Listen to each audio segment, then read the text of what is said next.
and welcome to an everyday canines video. In this episode on the A to Z of Hoopers, we're talking about the front cross. The front cross is one of the basic handling moves you'll see in Hoopers. And what it means is it's a way of changing sides with your dog. So your dog is on your left arm and you need them on your right arm. So you're thinking the dog is coming down this line and they're going to be turning that way. You want to change sides. The front cross is one way of doing that to get your dog on your opposite arm. The reason it's called a front cross is because firstly we turn in front of the dog, but secondly we face the dog as we turn. So imagine you're the dog, you're on my left arm, I want you on my right arm, I want to change sides. So you're coming down here, as you're coming down here, I turn and look, you're on my opposite side. Picked you up and you're on the right hand side. So let's do that again in slow motion. I want you to look at what my feet are doing first off. So dog is coming down the line. I am like this. I am going to turn into the dog and then I'm going to turn away from the dog. I mean, there are lots of ways of doing this. Some people pivot more than I do, but I'm doing this so I've got a foot facing there. I'm spinning on that foot and turning around. I'm not as agile as some people are. Some people do that much quicker. What are my arms doing? Okay, so my arm, I would have my drive arm up. This is telling my dog to keep coming down. But as I'm doing the front cross, I need to switch arms. And what I'm going to do, I'm going to tell the dog I'm front crossing by putting up a arm, turning, and you see my arm changes. The arm is the focus for the dog now. And now I've got my dog on the opposite arm. Putting this arm up also can act as a cue that the dog needs to slow down because something's happening, there's a turn coming up. So you would normally be doing a front cross. Say I want to turn my dog away from me a different direction. So the dog is coming down here, but I need them to go this way next. So I'm telling my dog, I'm picking you up because I need to turn you that way next. And you're going to need to slow down a little bit to do that turn. Now obviously that's a left to right front cross. We've also got a right to left front cross. So again, drive arm, as I'm turning with the foot, opposite arm comes up, I turn, now the dog is on a different arm. I recommend you practicing that in front of a mirror before you try it with a dog.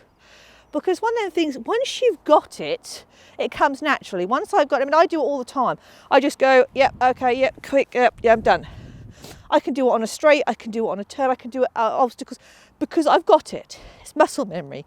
But before you understand it, you need to practice it. You need to have that ability to do it without even thinking.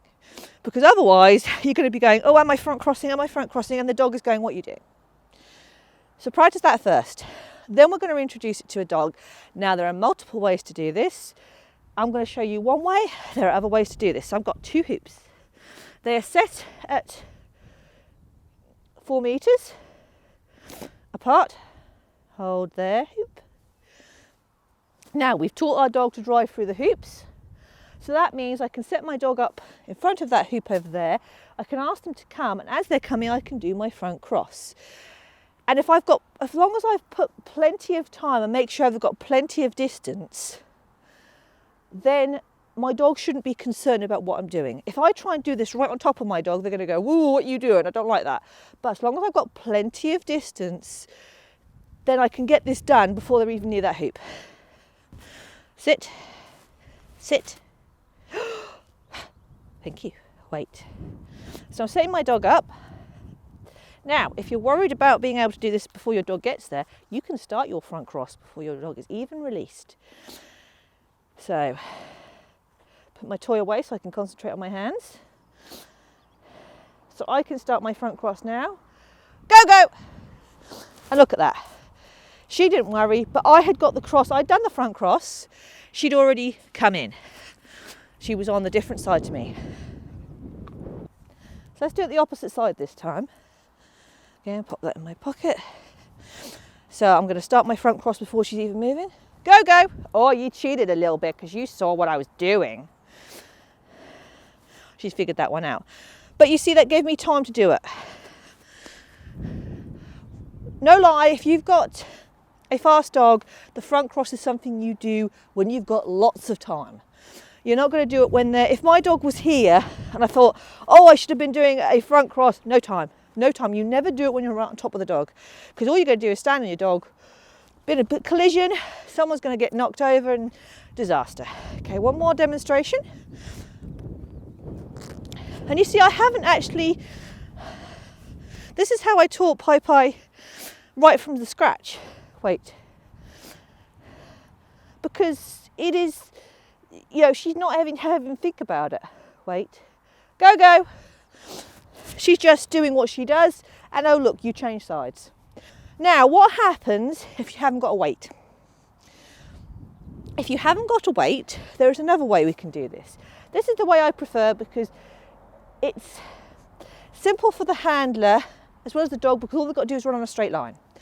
I think the other way we can do it, which is the way that I was shown originally, it's okay, absolutely fine, but there's a bit more involved for the handler and you've got to have better timing. So how we can do this is, if we move this hoop out there, what we're going to do is we're going to form a little arched runway.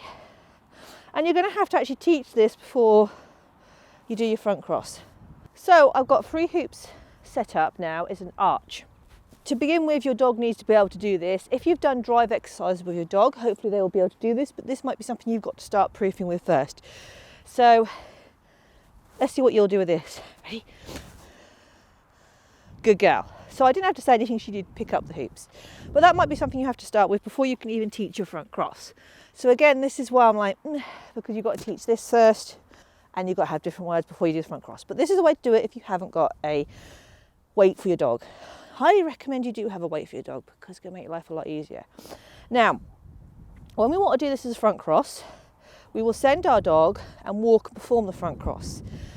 The problem I found with a fast dog, slowish handler, also a handler who's not great with her proprioception, is there was a lot of things I had to think about, and there was a real risk that I was going to take a tumble. Not only that, but I had to set my dog up here anyway and send them away from me. Okay, ready? So she's going to go, I'm going to move. Now I can do it, but I really have to think about it to do it, and I really have to move fast. And I've got a few mobility issues. So that is why that is not the ideal option for me, because it means I really have to move.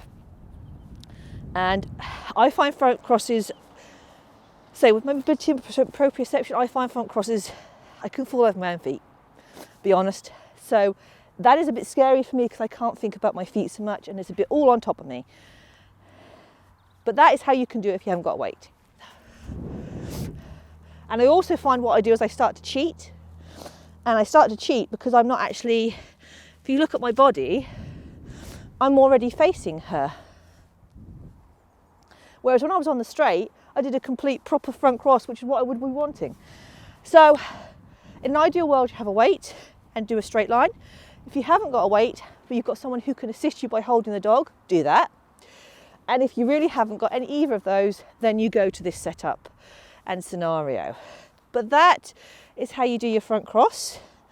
I'd say it's probably one of the harder moves for the handler in hoopers, but once you've got it nailed, you use it. Now, one last thing to bear in mind, when do I use it? I tend to use it when I want to slow the dog a little bit, or I've got huge amounts of time ahead of my dog, so it's easy for me to turn. Another thing, say my dog's going up this line and they've got a turn, and they don't get tight turns, but it's tightish and they could keep going off. The front cross just pulls them in a bit more, so that's when I might use it. But it's something to bear in mind, it is slowing down the dog. The front cross tends to slow down a dog. It's also slower for the handler. So there's one thing to bear in mind, and we'll move on to the other crosses in other videos. So I hope you've enjoyed this video. If you have, you might like to subscribe to the YouTube channel, and you can check us out on Facebook and Instagram. And I hope to see you all again very, very soon.